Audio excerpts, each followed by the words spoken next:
এক মুহূর্ত যদি সেই পাক দিলের সঙ্গে তোমার না পাক দিলখানা মিশাইতে পারো, তোমার দিলে গহর পয়দা হবে, তোমার দিল 14 চাঁদের পূর্ণিমাতে আলোকিত হইয়া আল্লাহর নূরের তাজালিতে রসুন হইয়া আল্লাহ আল্লাহ দিকে জারি হয়ে যাবে, গোলাপ ফুলের মতো ফুটে ওঠে আল্লাহ আল্লাহ বলে নাচতে থাকবে। কিয়ামত পর্যন্ত ওই জিকির আর বন্ধ হবে না।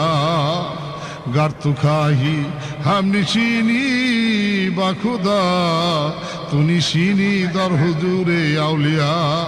হে দুনিয়ার অজ্ঞ মানুষ সকল, দুনিয়াতে থাকতেই যদি তুমি আল্লাহকে দেখার বাসনা তোমার অন্তরে জায়গা থাকে, আল্লাহকে দেখার স্বাদ যদি তোমার অন্তরে জায়গা থাকে, দেখো তুমি তোমার জামানায় কোনো মুর্শিদে কামেলের সন্ধান পাও কিনা। যদি কোনো মুর্শিদের সন্ধান কামেলের সন্ধান পেয়ে যাও, তার কদমে নিতে হও, তার মজলিসে যে বসো, তাকে তুমি মনের মতো দেখো, তাহলে তোমার আল্লাহ দেখার স্বাদ তোমার অন্তর থেকে মিটা যাবে। তাই সেই অমূল্য নিয়ামতেরই পরিপূর্ণ অধিকারী ছিলেন আমার কেবলা